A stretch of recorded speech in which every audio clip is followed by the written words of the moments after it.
Oh, it's completely different. You can't compare the South African wrestling scene to the American wrestling scene. When I entered it, it was like 10 years probably behind, 15 years behind what you guys were doing, yeah. It was like they would teach you how to bump, hit ropes, all basics. Right. But anything you wanted to actually learn, you had to pretty much figure it out yourself. So I used to sit in a slow-mo videotape and watch like footwork and try to figure out how it was done.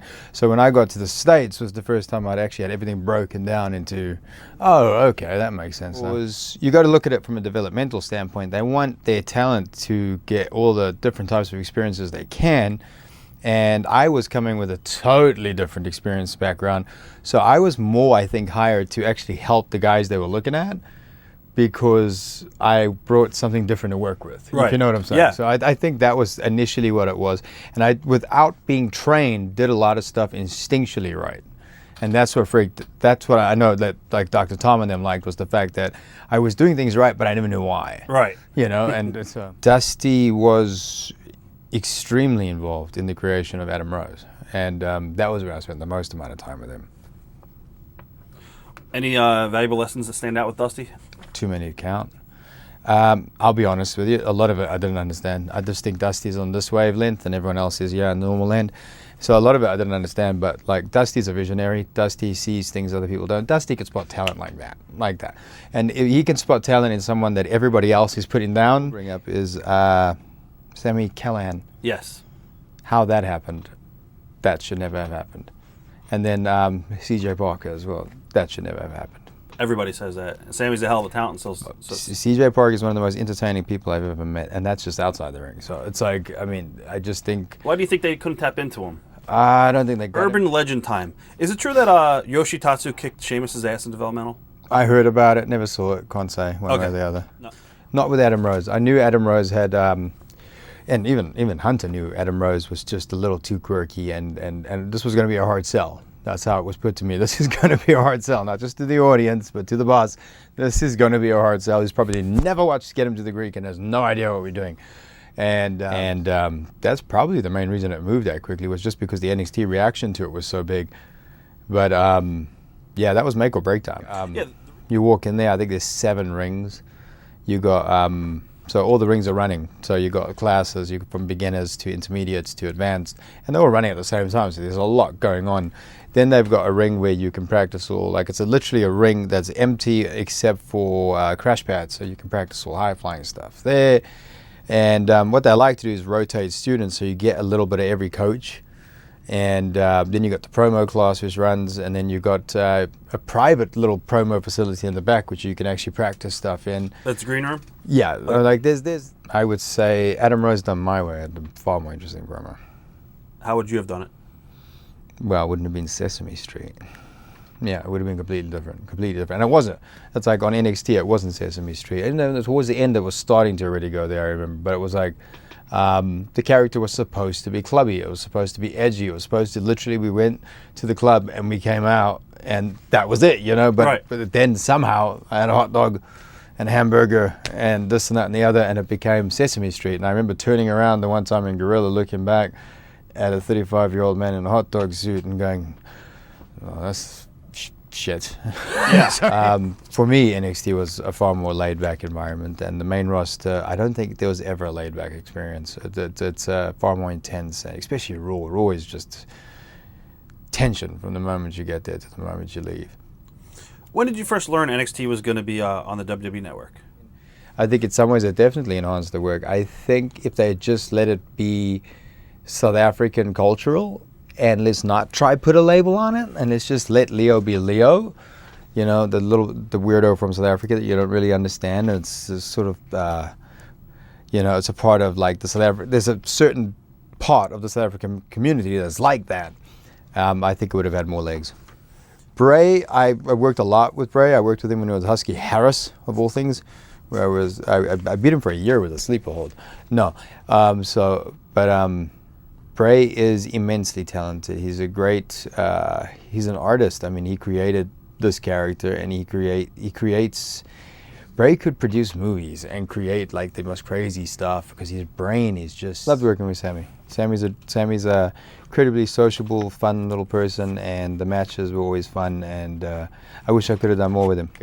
What I like about Baron's just Baron. And when I met him, he's the same way then as he is now. And if you either like that, no, you didn't. And it's just he's going to be Baron, and I appreciate that. I like it when you're that real. Percy Watson. I don't remember when I found out. I think we were all called in the office together and told, look, they're doing this thing, and we immediately thought beyond the mat, and we immediately thought it's going to be a big knock on wrestling, and then ESPN did an amazing job with it.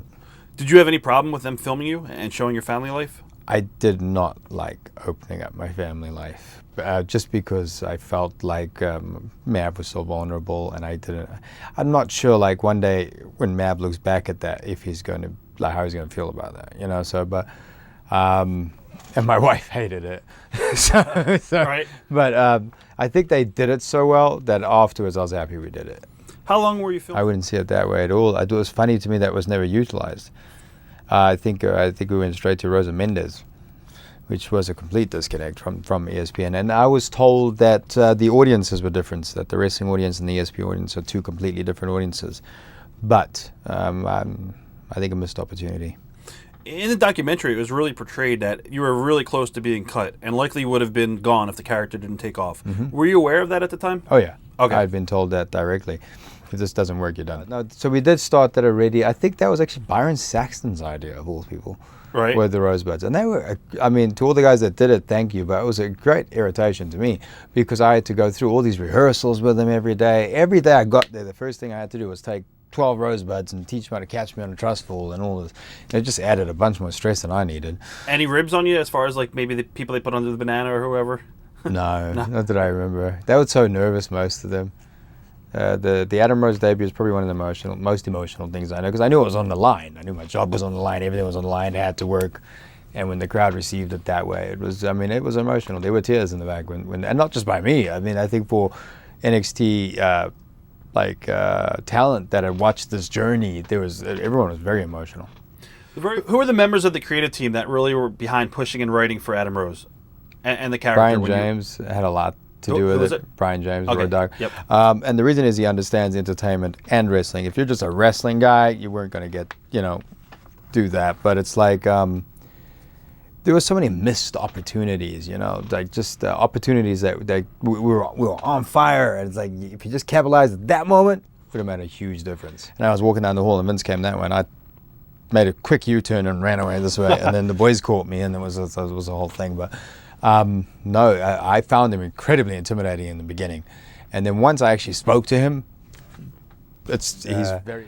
but I don't think JBL helped at all. He consistently buried it, and we've spoken about it. But yeah. Memories of your initial program with Damien Sandow?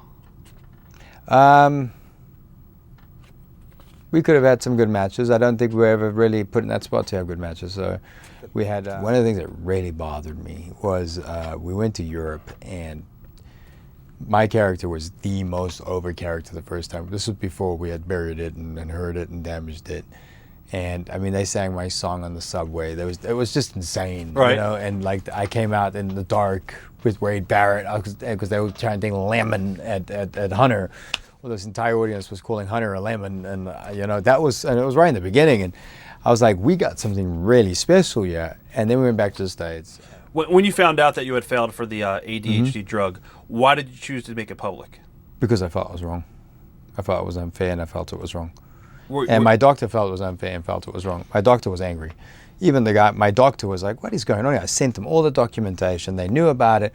And this is not WWE now. You got to understand. It's two separate companies. Right. And WWE's just got to follow what they say, right. Unfortunately. And stress levels were getting higher and higher and higher. And stress levels at work were getting higher, higher, and higher. And I think I'd just been suspended. I'm not sure. I think I had.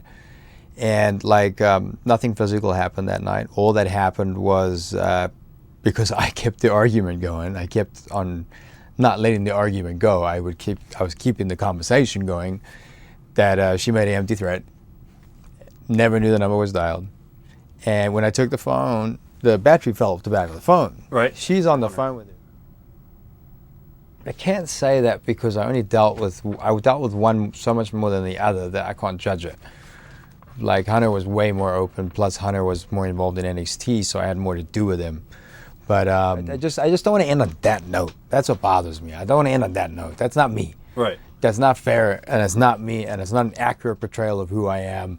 And that's why it's imperative to me that we end on a better note.